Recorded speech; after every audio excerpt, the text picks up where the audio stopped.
The next two questions are from Mr. Carpen. And firstly, thank you for your thank you. It's much appreciated, which he says thank you for the officers for this community mapping exercise. And the next part of the question is, will it be done in schools? I think what we are trying to do here is make contact with any facility that's available.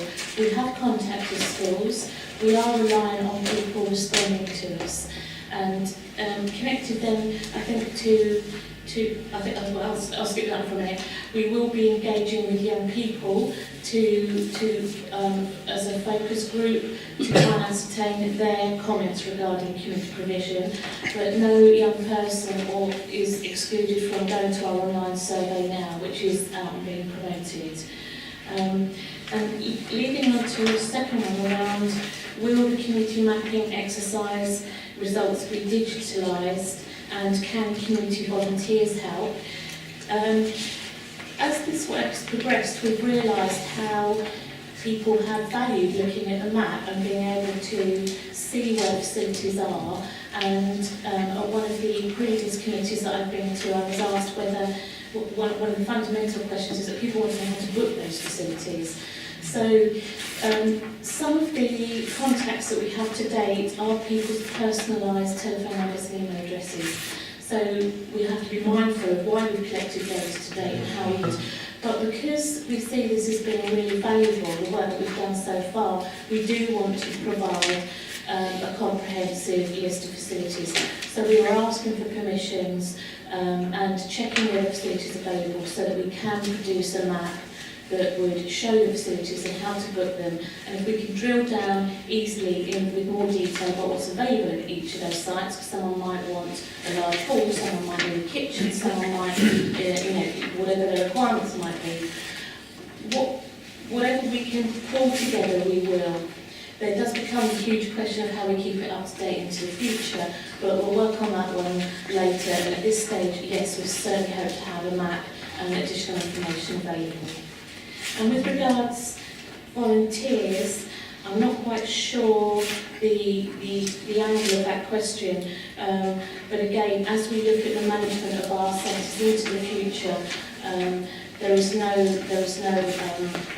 reason why we won't be looking at a range of management options into the future, depending on this stage that we're in now. So whatever we're doing now, we'll go back to committee in June. Community Services Scrutiny Committees on the 30th of June, and that will ask permissions through the recommendations to outline the next steps for us. But please do, Mr. Carpen, again, if you'd like to declare an interest of how you might want to be kept informed or ask us for more specific information, please do direct, talk to me anyway, so that we capture how people would like to be involved. Thank you, Chair. And last word to Mr. Carpen, I believe. Splendid. I've got a very happy dragon fairy at home because when Puffles stood for election in 2014, theme number 7 was basically this exercise. And so you have gone and implemented a major manifesto pledge. So I'm delighted, so thank you. In terms of how to keep this up to date, Councillor O'Connell, very good question. I fortuitously wearing this Be the Change Cambridge jumper from the event that I organised back in 2015, and the original longer term plan, which unfortunately didn't come to pass, was to move on to a stage where we were organising annual community hack days.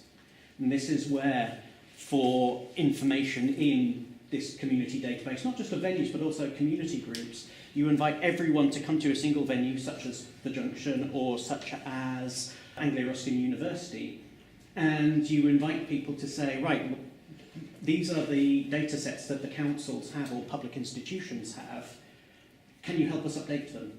So in the case of all of your community centres and your local and voluntary groups, you invite them to come along and take part and to look through those data sets all together rather than piecemeal, and that way you get you don't just get the annual updates, you get the dynamic gains of getting everyone together, reacquainting themselves with each other and all of the spin-offs that come from that. And again, in my experience with organising these things, there are big firms and organisations there who will happily sponsor something like that, who will happily provide the free venue to host these things.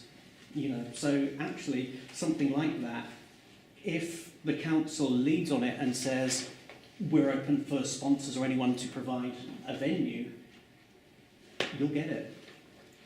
As we continue to collect information, some decisions about what we do with it next, how we maintain it next, where the resource responsibility sits for this, that will have to come out as part of the next steps. Yep. But I hear your comments really, which is all, the three of you are all around this a similar focus there. And what I will absolutely hold my hand up is I am not the person with the skill set here to start looking at how this could look in the future.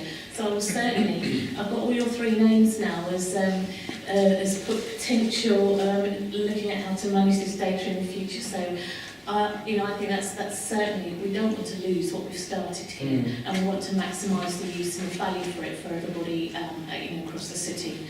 So, and I also hear your point around organisations as well as venues.